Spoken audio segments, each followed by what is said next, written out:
Bab 406 Kamu tidak pantas mendapatkannya. Valet adalah pemimpin organisasi. Suatu sasaran yang dapat membuat seorang pemimpin mengambil tindakan secara pribadi, jelas bukan sasaran yang kecil.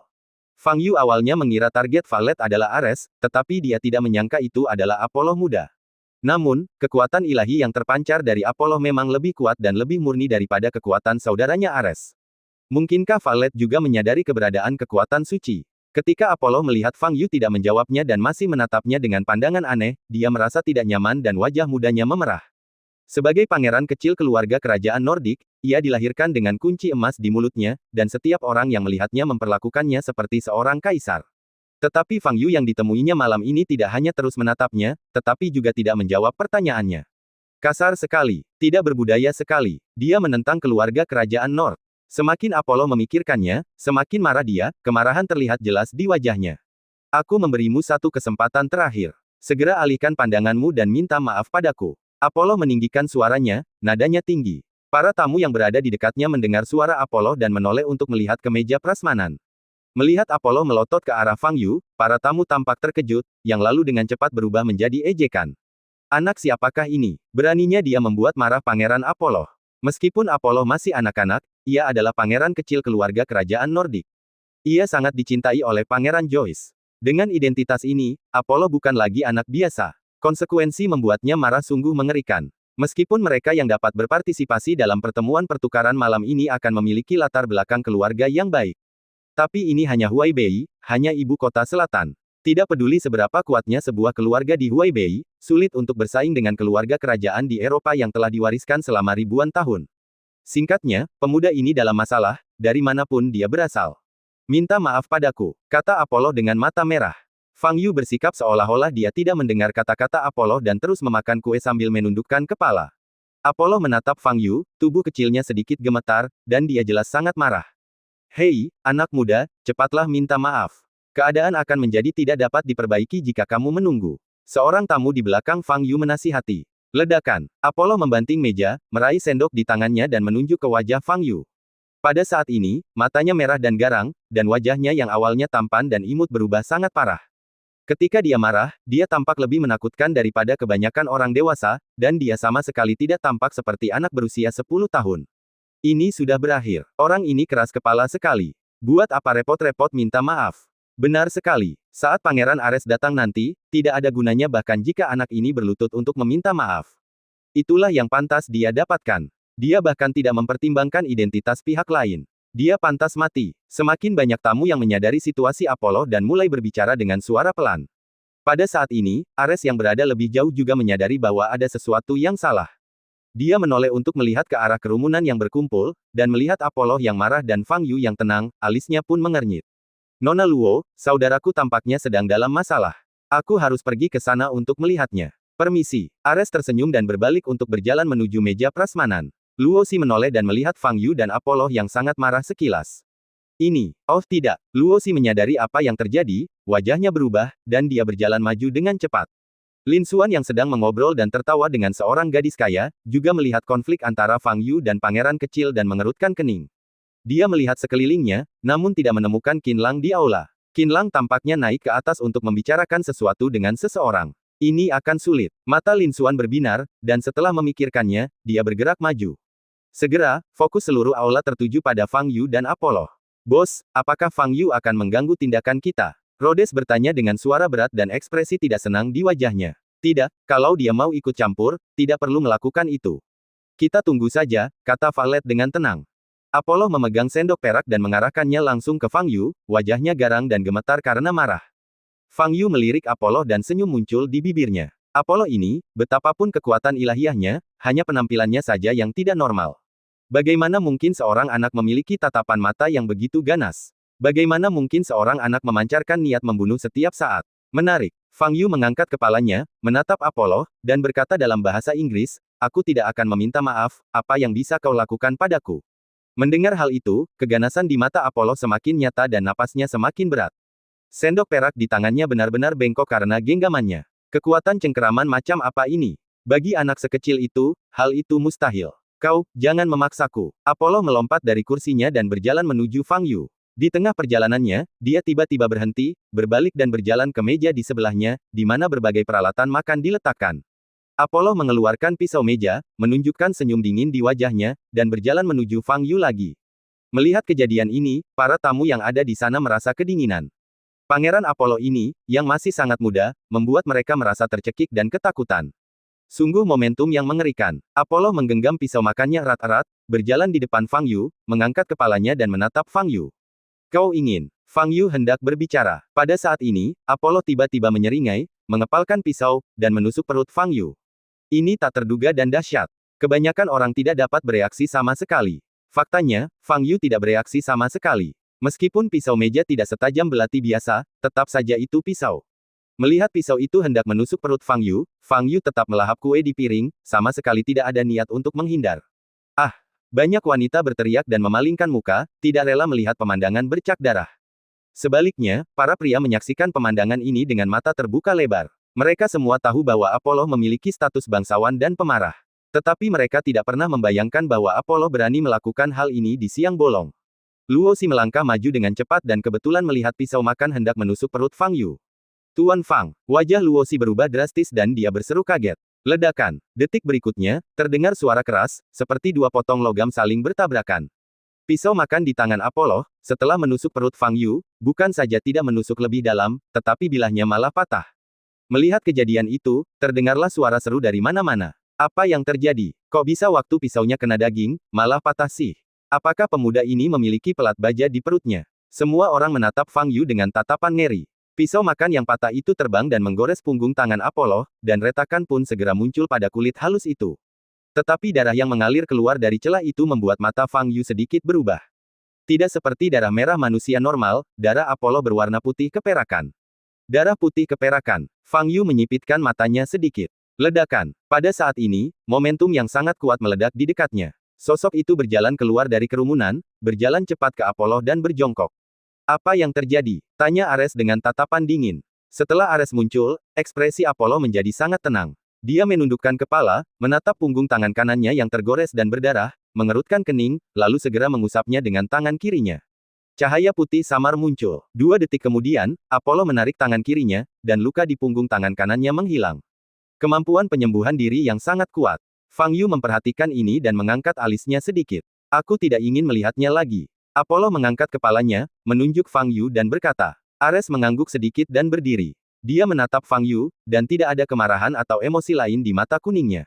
Dia hanya menatap Fang Yu dengan tenang, tetapi para tamu di sekitarnya merasakan suhu turun tiba-tiba. Semua orang memandang Fang Yu, mata mereka tidak lagi dipenuhi dengan ejekan, tetapi dengan simpati. Jika Fang Yu membuat marah kedua Pangeran Ares dan Apollo, akhir hidupnya akan sangat menyedihkan. Kekerasan Apollo muda juga membuat para tamu yang hadir ketakutan. Fang Yu, aku benar-benar berharap bisa menghormatimu. Tapi sayangnya, kamu tidak pantas mendapatkannya. Ares menatap langsung ke arah Fang Yu dan berkata dengan suara dingin. Bab 407 Siapa yang sudah selesai? Sayang sekali, kata Fang Yu sambil tersenyum. Ares menatap Fang Yu dengan ekspresi jijik di wajahnya. Dia adalah pangeran tertua dari keluarga kerajaan North. Seberapa mulia statusnya? Fang Yu, kualifikasi apa yang kamu miliki untuk berbicara kepadanya seperti itu? Awalnya Ares tidak ingin berdebat dengan Fang Yu karena ini akan menurunkan statusnya. Namun, senyuman di wajah Fang Yu dan sikapnya yang tak kenal takut, perlahan-lahan membuat amarah di hatinya membara. Dia tahu bahwa Fang Yu adalah teman Qin Lang. Tetapi identitas ini saja tidak cukup untuk mendukung kesombongan Fang Yu. Keluarga Qin hanyalah salah satu dari sekian banyak mitra keluarga kerajaan North. Bahkan jika Qin Lang berdiri di depannya, Ares tidak akan takut. Tuan Fang, Luosi berdiri di depan kerumunan dan melihat Fang Yu dan Ares saling berhadapan, wajahnya pucat. Dia tahu betul betapa kuatnya latar belakang Ares. Meskipun Fang Yu kuat, dia hanyalah satu orang, dan dia berhadapan dengan Pangeran Ares dari keluarga kerajaan North. Konfrontasi antara individu dan keluarga kerajaan, hasilnya jelas. Terlebih lagi, mengingat status Ares, semua orang yang hadir akan berdiri di sisinya. Apapun yang dilakukan Fang Yu, itu salah. Apa yang harus saya lakukan sekarang? Luosi gelisah bagaikan semut di wajan panas, keringat tipis muncul di dahinya yang halus. Jadi, apa yang akan kau lakukan? Kata Fang Yu. Ares tersenyum dingin dan berkata, aku akan membuatmu menyesali apa yang kau lakukan malam ini. Sambil berbicara, Ares melangkah maju. Luosi tahu bahwa dia tidak boleh membiarkan Fang Yu dan Ares mengambil tindakan. Jika situasinya benar-benar berkembang seperti ini benar-benar tidak dapat diubah. Luosi tidak banyak berpikir dan langsung bergegas keluar, berdiri di depan Fang Yu. Ketika mereka melihat Luosi muncul, Fang Yu dan Ares tertegun sejenak. Ares mengerutkan kening, menatap Luosi yang pucat dan bernapas cepat, lalu berkata, "Nona Luo, apa maksud Anda?" Aku. Luosi sangat gugup hingga tidak bisa bernapas. Dia tahu akan bodoh jika berdiri saat ini. Tetapi Fang Yu adalah penyelamatnya, dia tidak bisa hanya duduk di sana dan tidak melakukan apa-apa. Pangeran Ares, ini semua salah paham. Tuan Fang sama sekali tidak bermaksud menyinggung Pangeran Apollo dan Anda. Kumohon, kata Luosi dengan keringat di dahinya. Ares menatap wajah Luosi yang sempurna dan kulitnya yang pucat, lalu melirik Fang Yu di belakangnya, dan alisnya mengernyit semakin dalam. Penampilan Luosi tampaknya sangat memperhatikan Fang Yu. Lalu dia akan membunuh Fang Yu lebih parah lagi. Luosi adalah wanita yang menjadi incaran Ares, dan tak seorang pun boleh menodainya. Martabat keluarga kerajaan Nord tidak dapat diganggu-gugat. Nona Luo, silakan minggir, kata Ares dengan tatapan tegas di matanya. Saat dia berbicara, auranya menjadi lebih kuat. Tubuh halus Luosi bergetar dan hatinya hancur. Luosi, apa yang kau lakukan? Cepat kembali. Pada saat ini, seorang pria setengah baya botak di kerumunan berteriak keras. Mendengar suara ini, Luosi menggigil seluruh tubuhnya dan wajahnya memucat. Itu adalah suara pamannya, Luo Zhenghua. Cepat turun. Jangan mempermalukan dirimu sendiri. Wajah Luo Zhenghua memucat dan dia berteriak lagi. Keluarga Luo memang dianggap sebagai keluarga kaya raya di Huaibei, tetapi tidak cukup baik di hadapan keluarga kerajaan Nord. Dia membawa Roxy ke sini hari ini karena dia ingin menggunakan Roxy untuk menghubungi Pangeran Ares, dan kemudian menemukan cara untuk menaiki kapal besar keluarga kerajaan Nord. Dan taruhannya benar, Roxy berbincang-bincang dengan Pangeran Ares dan semuanya berjalan baik. Tetapi sekarang, Luosi bergegas maju untuk menghalangi Pangeran Ares, yang pasti akan menyebabkan ketidakpuasan Pangeran Ares. Semua upaya sebelumnya sia-sia. Luosi berdiri di sana, tidak tahu harus berbuat apa. Luo Zhenghua melangkah maju dengan cepat, menarik Luosi menjauh, membungkuk pada Ares, dan berulang kali meminta maaf, maafkan aku, Pangeran yang mulia. Luosi hanya minum sedikit anggur, dan mungkin sedikit tidak rasional. Ares melirik Luo Zhenghua dan melambaikan tangannya, memberi isyarat kepada Luo Zhenghua untuk pergi. Luo Zhenghua menarik Luosi keluar dari kerumunan. Apa yang ingin kau lakukan? Di mana otakmu? Luo Zhenghua mengetuk dahi Luosi dengan keras dengan jarinya dan memarahi. Mata Luosi memerah, dan dia berkata, Fang Yu adalah penyelamatku. Penyelamat, dasar dermawan yang tidak berguna. Jika tindakanmu membuat pangeran tidak senang, keluarga Luo kita akan tamat dalam hitungan menit. Kata Luo Zhenghua dengan marah. Sudah berakhir, keluarga kerajaan Nord hanyalah keluarga kerajaan Eropa. Tidak peduli seberapa kuat mereka tidak dapat mencapai sejauh itu. Luosi membalas. Kau tidak tahu apa-apa. Tahukah kau mengapa pertemuan pertukaran ini diadakan hari ini? Tahukah kau bahwa semua orang di sini ingin menjalin hubungan dengan Ares dan keluarga kerajaan Nordik? Dalam situasi ini, jika Ares ingin menyerang keluarga manapun, hanya perlu sepatah kata. Kata Luo Zhenghua, menahan amarahnya. Luosi menundukkan kepalanya dan berhenti berbicara. Setelah ini selesai, kau harus meminta maaf kepada Pangeran Ares dan berusaha mendapatkan pengampunannya, oke? Perintah Luo Zhenghua. Luosi menggigit bibir merahnya dan mengepalkan tinjunya. Tahukah kamu mengapa ayahku memberiku nama Ares? Ares mengeluarkan sepasang sarung tangan putih dari saku bajunya dan memakainya perlahan. Ayahmu mungkin penggemar mitologi, kata Fang Yu. Ares tersenyum dingin dan berkata, Ares, dewa perang dan kekerasan. Kami, keluarga kerajaan Nord, adalah keturunan para dewa dan telah menerima berkah dari para dewa. Ayahku menamaiku Ares karena ia berharap aku bisa menjadi orang terkuat di generasi ini seperti dewa perang. Sambil berbicara, Ares mengenakan sarung tangan putih di kedua tangannya dan berjalan menuju Fang Yu. Apollo di belakang memiliki senyum kejam di wajahnya yang tidak sesuai dengan usianya. Para tamu di sekitar menahan napas. Pangeran Ares akan melakukannya sendiri. Apa yang akan dia lakukan? Bagaimana dia akan melakukannya? Apakah kamu benar-benar ingin membunuh Fang Yu di depan umum? Meski terasa keterlaluan, jika Ares benar-benar melakukannya, tidak ada yang berani menghentikannya. Bos, apa yang harus kita lakukan sekarang? Situasinya benar-benar di luar rencana kita. Tanya Clark di sudut aula dengan wajah muram. Saya sarankan kita mengevakuasi tempat ini terlebih dahulu dan kemudian membuat rencana baru, kata Rhodes dengan suara berat di sudut lain. Petik 2. Tidak perlu. Kesempatan kita akan segera datang, kata Valet dengan tenang. Menghadapi Ares yang perlahan mendekat, Fang Yu tetap tidak bergerak, masih dengan ekspresi acuh tak acuh. Dari awal hingga akhir, dia tidak melakukan apapun. Apollo lah yang membuat masalah. Namun, keinginan Ares untuk bertindak persis seperti yang diinginkan Fang Yu.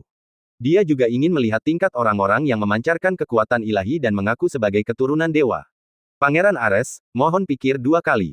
Tepat saat Ares hendak berjalan di depan Fang Yu, Qin Lang berjalan keluar dari kerumunan dan berbicara dengan ekspresi serius.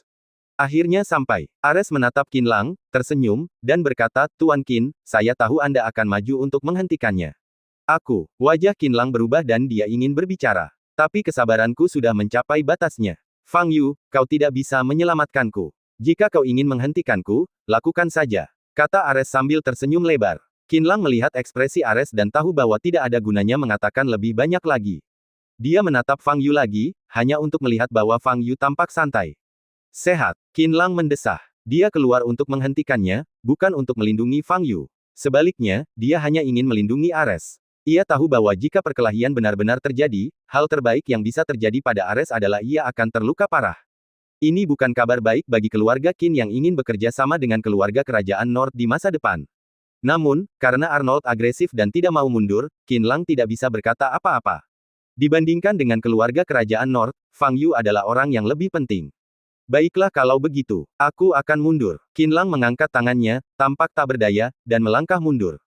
Sambil melangkah mundur, Qin Lang menatap Fang Yu. Dia melihat sudut mulut Fang Yu sedikit melengkung ke atas. Ares sudah tamat. Qin Lang tampaknya telah melihat hasilnya. Mundurnya Qin Lang membuat para tamu yang hadir semakin mengagumi Ares. Inilah kepercayaan seorang putra keluarga kerajaan yang telah diwariskan selama ribuan tahun.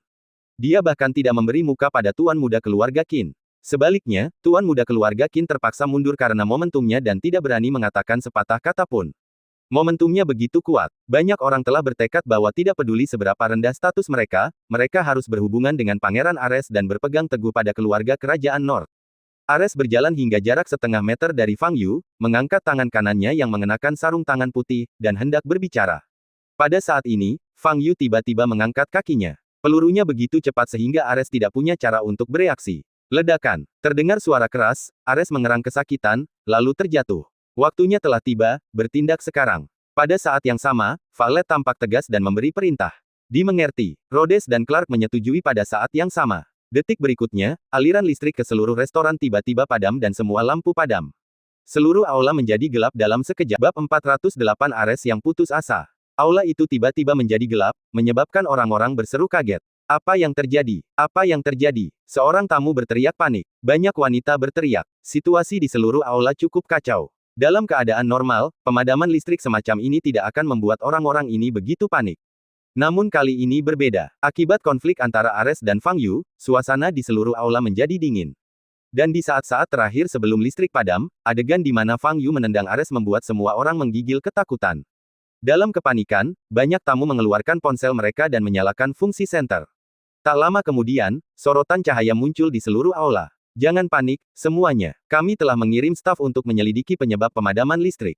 Saya yakin akan segera ada hasilnya. Sebelum itu, harap tetap tenang. Kami sangat menyesal. Orang yang bertanggung jawab atas restoran itu berdiri dan berkata dengan keras. Setelah mendengar kata-kata itu, suasana di tempat kejadian menjadi sangat tenang. Ledakan. Namun detik berikutnya, terdengar ledakan keras lagi di aula. Dalam cahaya yang menyilaukan, para tamu hanya melihat sesosok tubuh yang lewat di depan mereka dan kemudian jatuh dengan keras ke tanah. Aula yang baru saja sunyi menjadi gelisah lagi, dan semua orang mengarahkan lampu ponsel mereka ke depan. Di bawah penerangan berbagai lampu, sesosok tubuh merangkak keluar dari tanah. Ketika mereka melihat wajah orang ini dengan jelas, terjadi keributan di aula. Ares. Pada saat ini, Ares tidak lagi tampak seperti bangsawan anggun seperti sebelumnya. Pakaiannya berantakan dan robek, wajahnya mengerikan, dan cairan keperakan mengalir dari lubang hidung dan mulutnya. Di bawah cahaya, dia tampak sangat menyeramkan. Sepasang mata kuningnya memancarkan cahaya transparan di malam yang gelap, menatap lurus ke arah Fang Yu yang berada tidak jauh di depan. Ares menggertakkan giginya, seluruh tubuhnya gemetar. Sebagai pangeran tertua dari keluarga kerajaan Nordik, ia diberi nama Ares oleh ayahnya dan menunjukkan bakat luar biasa sejak kecil. Dapat dikatakan bahwa dalam proses pertumbuhannya, tidak peduli dalam aspek apa, ia berjalan mulus dan tidak pernah mengalami kemunduran. Tetapi malam ini, dua tendangan Fang Yu membuatnya menderita. Melihat Fang Yu, rasa bangga dan marah di hati Ares benar-benar meledak. Namanya Ares, dia adalah dewa perang dan kekerasan. Dia tidak akan pernah membiarkan dirinya dikalahkan oleh orang lain, terutama oleh seorang pemuda Tionghoa. Ares mengeluarkan raungan dari tenggorokannya, dan cahaya putih muncul di tubuhnya. Dia mengepalkan tangannya dan menegangkan otot-ototnya. Setelannya yang pas di badan langsung menggelembung dan meledak di banyak tempat. Aku akan membunuhmu. Ares menendang kakinya keras dan menyerbu ke arah Fang Yu secepat guntur. Mata Fang Yu bagaikan mata air yang jernih, tenang dan tenteram. Kekuatan Ares tidaklah lemah. Dibandingkan dengan divisi ranah dunia seni bela diri Tiongkok, kekuatannya mungkin berada di puncak martial master. Namun sayang, kemampuan bertarung Ares sungguh tidak terorganisir dan semuanya serba langsung. Gaya bertarung seperti ini dapat dengan mudah menang melawan seseorang yang lebih lemah darinya dalam kekuatan murni. Namun jika hard power lawan sama dengan miliknya, dan ia telah menguasai skill bertarung tertentu, kelemahan Ares akan sangat kentara. Ini mungkin kelemahan terbesar orang Eropa dibandingkan dengan orang Cina. Mereka kurang memahami seni bela diri dan tidak memiliki warisan. Dalam sekejap, Ares menyerbu ke arah Fang Yu dan meninju dada Fang Yu. Kekuatan suci terpancar dari tinjunya, dan kekuatan pukulan ini mungkin cukup untuk menghancurkan pelat baja setebal setengah meter. Ah! Ares meraung dengan niat membunuh. Dengan pukulan ini, dia akan membunuh Fang Yu. Fang Yu mengambil setengah langkah mundur dengan kaki kirinya, mengangkat tangan kirinya, mengepalkan telapak tangannya sedikit, dan meraih tangan besi Ares. Ledakan. Dengan suara teredam, tanah tempat mereka berdua berdiri tiba-tiba runtuh, dan semua meja serta kursi di sampingnya tertiup angin. Namun Fang Yu tidak mundur selangkah pun. Ares menggertakkan giginya dan mengerahkan seluruh tenaganya, sehingga seluruh lengan kanannya gemetar, tetapi dia tidak dapat bergerak maju sama sekali. Kekuasaannya sepenuhnya ditekan. Ares membuka matanya lebar-lebar dan menatap Fang Yu yang berdiri santai di depannya, hatinya dipenuhi ketidakpercayaan. Saat ia berada di Eropa, ia belum pernah bertemu dengan siapapun yang dapat menyainginya dalam hal kekuatan. Jauh sekali. Namun Fang Yu yang bertubuh kurus, hanya menggunakan tangan kirinya untuk menangkis pukulan sekuat tenaganya, dan tidak terlihat bahwa dia melawan sama sekali. Ini, bagaimana mungkin? Ares merasa ngeri. Pada saat ini, Fang Yu menoleh dan melihat ke sisi lain. Tampaknya Valet sudah mengambil tindakan. Awalnya aku ingin bermain denganmu lebih lama, tetapi kamu benar-benar tidak menarik bagiku. Selamat tinggal, kata Fang Yu sambil memegang tinju Ares dengan tangan kirinya dan meremasnya dengan kuat. Retakan. Suara tulang patah terdengar sangat keras di lingkungan yang sunyi. Ah! Ares melolong kesakitan dan berlutut. Kekuatan suci, mengapa tidak mencoba menyerapnya? Fang Yu mengendurkan tangan kirinya dan menempelkan tangan kanannya di atas kepala Ares. Teknik melahap jiwa. Pusaran cahaya merah muncul dari tangan kanan Fang Yu. Ares merasakan kekuatan hisap besar yang menyedot energi keluar dari tubuhnya. Ah! Ares meraung dan berjuang sekuat tenaga, mencoba mengangkat tangan itu ke atas kepalanya. Tetapi suatu kekuatan besar menekannya, membuatnya tidak dapat bergerak sama sekali. Tolong aku. Ares tidak punya pilihan lain selain berteriak minta tolong. Akan tetapi para tamu di sana sudah ketakutan hingga tak sadarkan diri, jadi siapa yang peduli dengan Ares? Merasa kekuatan di tubuhnya cepat terkuras, wajah Ares memucat, aumannya semakin melemah, dan matanya penuh keputusasaan. Adapun Fang Yu, matanya bersinar. Energi dalam tubuh Ares memang merupakan kekuatan ilahi. Meskipun masih jauh lebih rendah daripada asal-usul naga dewa, setelah diubah oleh teknik melahap jiwa, ia masih dapat diserap oleh Fang Yu sebagai energi spiritual murni. Terobosan. Selama proses ini, Fang Yu berhasil menembus satu level dan mencapai level 9981 tahap pemurnian Qi. Fang Yu, aku adalah seorang pangeran dari keluarga kerajaan Nordik. Kau pasti akan menyesali apa yang telah kau lakukan hari ini. Aku berjanji akan membuatmu menyesalinya. Ares sedang dalam suasana hati yang sangat putus asa, dan dia bahkan kehilangan momentumnya ketika berbicara, seolah-olah dia sedang melantunkan sebuah sutra. Setelah lebih dari 10 detik, Fang Yu sepenuhnya menyerap semua energi di tubuh Ares. Wajah Ares sepucat kertas. Ia bisa merasakan bahwa kekuatan dalam tubuhnya yang membuatnya kuat dan bangga telah lenyap sepenuhnya. Fang Yu, kau pasti akan membayar harganya. Ares dipenuhi dengan kesedihan dan kemarahan. Ledakan. Sebelum Ares bisa menyelesaikan kata-katanya, Fang Yu menendang wajah Ares dan membuatnya terpental. Tanpa kekuatan ilahi, Ares tidak dapat menahan tendangan itu sama sekali dan pingsan sebelum jatuh ke tanah. Kenapa kau harus menggangguku saat ada begitu banyak orang yang harus diganggu? Tidak ada yang bisa kulakukan. Fang Yu berkata dengan ringan, lalu berbalik dan melihat ke arah lain dengan senyum tipis di wajahnya. Efek penggunaan teknik melahap jiwa untuk menyerap kekuatan suci lebih kuat dari yang dia bayangkan. Dalam kasus ini, Apollo tidak bisa melepaskannya dan menyerap semuanya. Fang Yu bergerak dan menghilang di tempat. Pada saat ini, aula yang diterangi oleh lampu puluhan telepon seluler itu tiba-tiba sunyi senyap. Semua orang tampak terpaku saat melihat Ares yang terjatuh ke tanah dan pingsan. Sungguh menyedihkan. Sungguh menyedihkan. Hanya 2 menit yang lalu, Ares memberikan tekanan tanpa akhir kepada orang-orang, yang membuat banyak orang terkesan dan membuat mereka ingin berpegang teguh pada keluarga kerajaan North. Namun kini, Ares hanya terjatuh di sana, setengah lumpuh, tidak lagi memiliki sikap yang angkuh, dingin, dan arogan seperti seorang pangeran. Di tengah kerumunan, Qin Lang menggelengkan kepalanya dan mendesah pelan. Dia sudah mencoba menghalanginya, tetapi sayangnya Ares tidak ambil pusing. Hasil ini sepenuhnya adalah kesalahan sendiri. Di sisi lain, Luo Xi dan pamannya Luo Zhenghua juga berdiri di sana. Luo Zhenghua, khususnya, terengah-engah dan tidak dapat berbicara. Ia tidak pernah menyangka Ares yang gagah perkasa akan dihajar sampai babak belur seperti ini. Setelah lebih dari 10 detik, lampu di aula tiba-tiba menyala kembali. Melihat kekacauan di hadapan mereka, para tamu saling memandang seolah-olah mereka baru saja terbangun dari mimpi, yang ada hanyalah keterkejutan di mata mereka. Pada saat ini, Fang Yu sudah bergegas keluar dari pintu belakang aula. Valet dan dua orang lainnya berada tepat di depan, melakukan evakuasi dengan kecepatan yang gila-gilaan. Apollo ada di tangan Clark dan jatuh pingsan. Fang Yu mengangkat telapak tangannya, memadatkan energi sejati di telapak tangannya, dan meledakkannya. Ledakan. Valet dan dua orang lainnya hanya merasakan napas yang menyesakkan. Wajah mereka berubah drastis, tetapi mereka tidak punya waktu untuk menghindar. Bab 409 Amarah.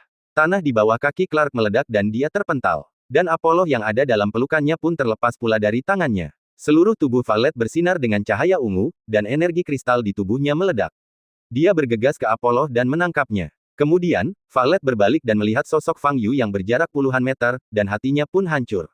Benar saja, Fang Yu berhasil menyusul. Bos, sesuai rencana, kau bawa Apollo pergi, dan Clark dan aku akan mengurus akibatnya. Kata zombie Rhodes dengan serius. Tidak, kau bawa Apollo pergi dan aku akan menahannya. Valet langsung menggelengkan kepalanya dan berkata, Bos, wajah Rhodes berubah. Kalian berdua bukan tandingannya. Kalian bahkan tidak bisa menghentikannya sedetik pun. Valet berkata dengan suara berat, kita tidak perlu berkorban yang tidak perlu. Mundurlah sekarang. Rhodes mengambil Apollo dari Valet, melirik Valet, menggertakkan giginya dan bergegas menuju hutan di depan. Menurut rencana semula, setelah bergegas melewati hutan, kami akan kembali ke ruang terbuka. Di ruang terbuka ini, Rhodes telah menyiapkan helikopter bersenjata yang dapat meninggalkan tempat ini dengan kecepatan tercepat. Sejauh ini, sebagian besar berjalan sesuai rencana. Satu-satunya perbedaannya adalah target yang direncanakan untuk mengejar mereka adalah Ares dan anak buahnya. Namun sekarang, orang yang mengejar mereka telah menjadi Fang Yu. Jumlah lawannya lebih sedikit dari yang direncanakan, tetapi, bahayanya telah meningkat, sedemikian rupa sehingga Valet harus tinggal dan menghentikan Fang Yu sendiri.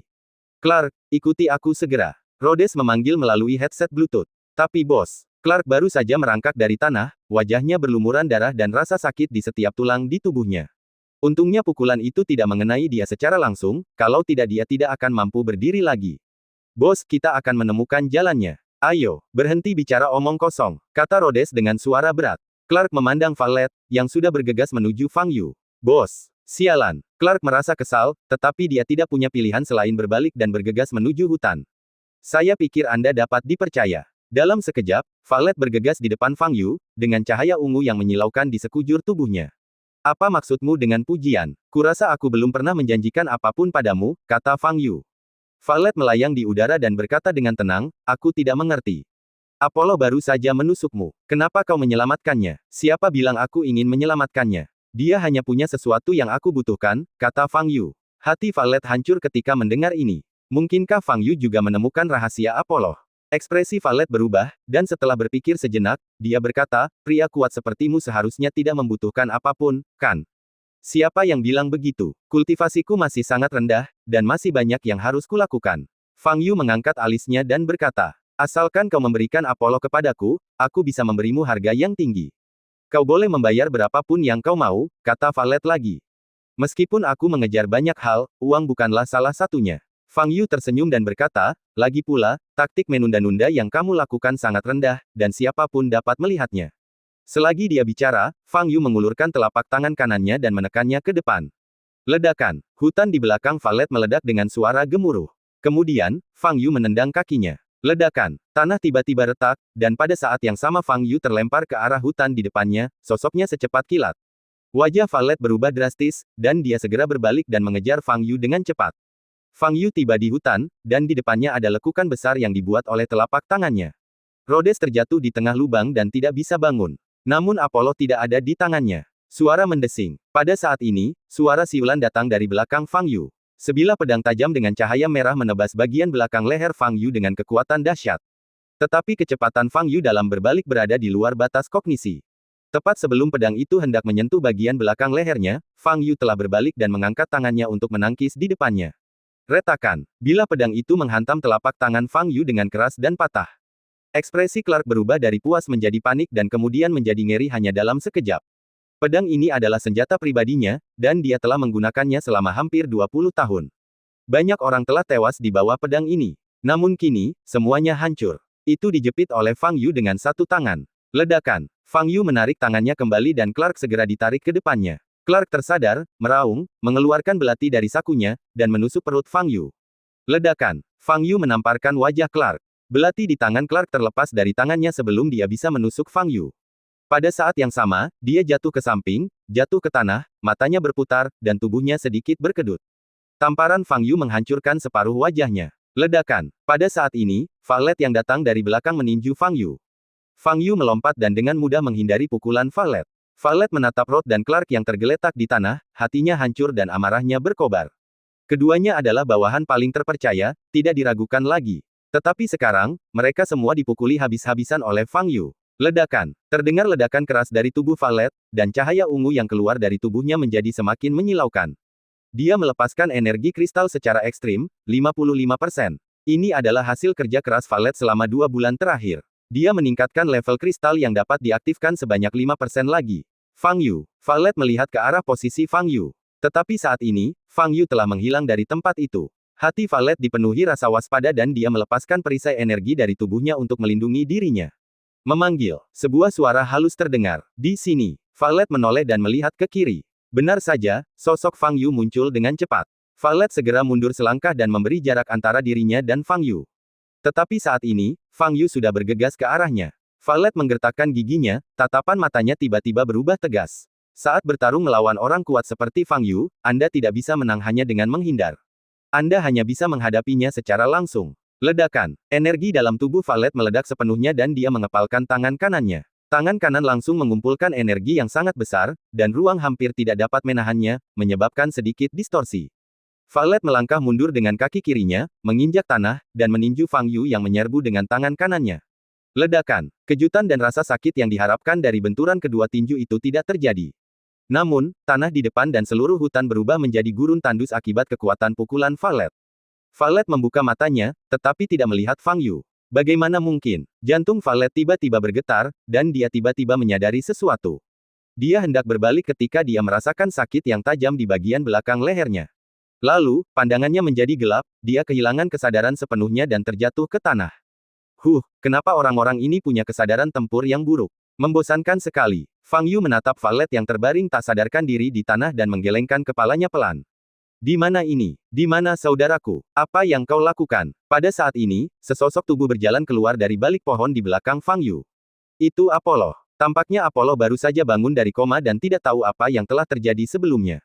Halo, senang bertemu denganmu lagi. Fang Yu menatap Apollo dan berkata sambil tersenyum. Apollo tidak berniat menyapa Fang Yu. Dia melihat sekeliling dan hanya melihat pohon-pohon tumbang dan lubang besar di depannya. Hanya Fang Yu yang berdiri di depannya, saudaranya Ares hilang. Di mana ini? Aku ingin kembali. Aku ingin menemukan saudaraku. Teriak Apollo, matanya merah. Aku telah memukul adikmu hingga pingsan dan dia tidak dapat menemuimu untuk sementara waktu, kata Fang Yu. Tersingkir. Ekspresi Apollo membeku, lalu wajahnya tiba-tiba menjadi ganas, dan matanya melotot. Beranikah kau memukul adikku? Beranikah kau memukul adikku? Aura pembunuh yang mengerikan meletus dari Apollo. Pada saat yang sama, cahaya putih cemerlang terpancar dari tubuhnya, dan aura kekuatan ilahi muncul. Dia mengepalkan tangannya, membungkuk sedikit, dan giginya gemeretak. Ledakan. Bahkan tanah pun sedikit berguncang. Bab 410 Raja Abadi, bangun. Aku akan membunuhmu. Aku akan membunuhmu. Mata besar Apollo berubah menjadi merah darah saat ini. Dia menatap Fang Yu dan tiba-tiba mengangkat tangan. Ledakan. Seberkas cahaya putih melesat keluar dari tangan kanannya dan langsung menuju ke arah Fang Yu. Fang Yu mengambil langkah besar ke samping dan dengan mudah menghindari serangan itu. Ledakan. Namun tanah di belakangnya hancur berkeping-keping, lalu asap dan debu mengepul. Kalau tidak melihatnya dengan mata kepala sendiri, tidak akan ada yang percaya bahwa seorang anak semuda itu bisa memiliki energi yang begitu mengerikan dalam tubuhnya. Fang Yu merasakan bahwa energi dalam tubuh bocah nakal ini mungkin sebanding dengan energi Valet saat ini. Tetapi semakin kuat energi dalam tubuhnya, semakin baik bagi Fang Yu. Tidak perlu marah seperti itu. Aku baru saja memukuli saudaramu hingga babak belur dan membuatnya menjadi sampah. Fang Yu berkata dengan nada tenang, kata-kata yang cukup untuk membuat Apollo gila. Benar saja, setelah mendengar kata-kata itu, Apollo tidak dapat lagi menahannya, dan meraung ke langit dengan suara yang menyayat hati.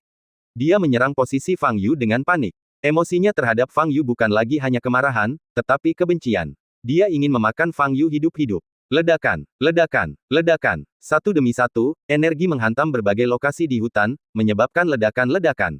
Di tengah serangan gencar demikian, Fang Yu bagaikan burung kecil yang riang, mengelak satu demi satu pukulan dengan mudah. Berkelahi dengan bocah nakal ini, serangan Fang Yu tampak tidak manusiawi. Jadi dia memutuskan untuk menggunakan cara yang paling sederhana, yaitu membiarkan Apollo kehabisan kekuatan fisiknya. Hanya butuh satu atau dua kata saja untuk membuat bocah kecil pemarah ini jengkel. Segala sesuatunya berkembang seperti yang diharapkan Fang Yu. Dalam waktu 2 menit, Apollo hanya bisa berdiri di sana, terengah-engah. Seluruh hutan hancur berkeping-keping oleh energi yang disemburnya, meninggalkannya dalam reruntuhan. Tetapi satu-satunya targetnya, Fang Yu, masih berdiri di depannya tanpa terluka, menatapnya dengan senyuman di wajahnya. Kenapa kau berhenti? Bukankah kau ingin membalaskan dendam saudaramu? Apakah ini semua yang kau punya? Fang Yu berkata sambil tersenyum menggoda. Ah! Apollo tidak tahan lagi mendengar perkataan Fang Yu dan meledak lagi. Ledakan. Semburan energi yang amat dahsyat keluar dari tubuh Apollo. Mirip seperti ledakan bom nuklir, hembusan udara menyebar ke segala arah. Satu-satunya pohon yang tersisa di seluruh hutan itu tumbang akibat hembusan angin ini. Serangkaian lubang berbentuk pusaran telah terbentuk di tempat Apollo berada. Dia berdiri di sana, wajahnya pucat. Pemakaian energi yang berlebihan membuat tubuhnya kelebihan beban dan tidak sanggup lagi menahannya. Apollo tampak sempoyongan, lalu matanya tertutup rapat dan dia terjatuh. Fang Yu terjatuh dari belakang Apollo. Sambil menatap Apollo yang terjatuh, lalu menatap Valet yang juga terbaring tak sadarkan diri di kejauhan, Fang Yu tiba-tiba teringat pada sekelompok orang yang disebut saleh di dunia kultivasi abadi ribuan tahun yang lalu. Di masa itu, siapapun yang berani menyentuh wanita dan anak-anak, pasti akan dihukum oleh orang-orang saleh tersebut, sehingga reputasi mereka hancur, dan dalam kasus yang serius, mereka bahkan akan dijebloskan ke penjara. Dan Fang Yu melakukan dua hal pada saat yang sama hari ini. Fang Yu berjongkok dan meletakkan tangan kanannya di kepala Apollo. Sebuah pusaran cahaya merah muncul di tangan kanannya. Teknik melahap jiwa. Wajah Fang Yu tenang saat ia menyerap kekuatan suci dalam tubuh Apollo. Benar saja, dibandingkan dengan saudaranya Ares, kekuatan ilahi dalam tubuh Apollo lebih murni, dan setelah diubah menjadi energi spiritual yang dapat diserap, efeknya lebih besar daripada Ares. Selama proses penyerapan, Fang Yu dapat dengan jelas merasakan sejumlah besar energi spiritual mengalir menuju dantiannya. Tembus satu level, terobosan ke tingkat lain. Setelah menyerap semua kekuatan suci di tubuh Apollo, Fang Yu berhasil menembus 3 level dan mencapai level 9984 pemurnian Qi. Hanya tersisa 16 lantai menuju lantai 10.000. Fang Yu berdiri dan menatap Valet yang terbaring di kejauhan. Sepasang saudara dari keluarga kerajaan North ini mampu membantunya menerobos hingga 4 level. Valet juga memiliki energi yang tidak dapat dijelaskan di dalam tubuhnya. Jika dia dapat menyerapnya, suara mendesing. Fang Yu melintas di depan Valet, berjongkok, meletakkan tangan kanannya di atas kepala Valet, dan mengaktifkan teknik melahap jiwa lagi. Sebuah pusaran cahaya merah muncul di telapak tangan kanan. Pada saat yang sama, energi ungu di tubuh Valet perlahan melewati meridian dan memasuki tubuh Fang Yu. Setelah memasuki tubuh Fang Yu, energi ini segera menjadi ganas, melonjak kemana-mana, mencoba keluar dari tubuh Fang Yu. Jika meridian Fang Yu tidak cukup kuat, mereka akan terkoyak. Fang Yu menggunakan ki sejatinya untuk mendorong energi keras ini dengan kuat, membiarkannya bersirkulasi melalui meridiannya selama satu siklus, dalam upaya mengubahnya menjadi energi spiritual yang bisa diserap. Tetapi yang tidak dapat dibayangkan Fang Yu adalah bahwa energi ini cukup keras kepala dan tidak dapat diubah menjadi energi spiritual sama sekali, bahkan sangat sulit untuk menguraikannya. Nampaknya tidak mudah untuk menyerapnya. Setelah Fang Yu mencoba 2 kali, dia mengerutkan kening dan mengeluarkan energi yang diserap ke dalam tubuhnya dari telapak tangan kanannya. Ledakan. Energi itu menghantam tanah di kejauhan, menimbulkan suara gemuruh. Fang Yu menatap Valet yang tak sadarkan diri dengan kerutan di wajahnya. Ketika dia menggunakan teknik melahap jiwa untuk menyerap energi dalam tubuh Valet, indera spiritualnya juga melewati tubuh Valet. Kemudian, dia menemukan bahwa di dalam tubuh Valet, mungkin di lokasi dantiannya, ada batu kristal seukuran kepalan tangan yang bersinar ungu. Rupanya, dari sinilah energi Valet berasal. Ketika indera spiritualnya melewati kristal tersebut, Fang Yu dapat dengan jelas merasakan kekuatan luar biasa yang terkandung dalam kristal tersebut. Kristal ini agak mirip dengan inti daya dalam tubuh monster mekanik yang ada sebelumnya. Namun bedanya adalah Fang Yu tidak dapat menggunakan teknik melahap jiwa untuk menyerap energi yang dilepaskan oleh kristal ini. Setelah berpikir sejenak, Fang Yu mendengar langkah kaki datang dari kejauhan. Jelas saja pergerakan di hutan itu telah menarik perhatian orang-orang di restoran itu. Fang Yu memikirkannya, menggendong Valet yang tak sadarkan diri, dan kemudian segera meninggalkan hutan. 5 menit kemudian, petugas keamanan yang dikirim restoran tiba di tempat itu dan berdiri tak bergerak dengan mata terbuka lebar. Mereka ingat dengan jelas bahwa tempat ini dulunya adalah hutan kecil dengan pepohonan yang cukup lebat. Namun sekarang semua pohon telah tumbang dan berubah menjadi gurun. Apa yang sebenarnya terjadi? Beberapa petugas keamanan saling berpandangan, hanya ada ekspresi terkejut dan ngeri di mata mereka. Qin Lang, aku pulang dulu, jangan tunggu aku. Dalam perjalanan pulang, Fang Yu menelepon Qin Lang. Baiklah, Tuan Fang, saya rasa kita tidak bisa melanjutkan pertemuan pertukaran malam ini. Kata Qin Lang sambil tersenyum masam. Baiklah, itu saja. Fang Yu bersiap untuk menutup telepon. Tuan Fang, Pangeran Apollo, apakah dia juga dibawa pergi olehmu? Qin Lang bertanya dengan ragu. Tidak, dia dibawa pergi oleh organisasi pembunuh bernama Valet, kata Fang Yu. Valet, baiklah, saya mengerti. Qin Lang berkata, Tuan Fang, saya akan berusaha sebaik mungkin untuk menghindari tanggung jawab atas tindak lanjut keluarga kerajaan North. Tak lama setelah menutup telepon, Fang Yu menggendong Valet kembali ke apartemen.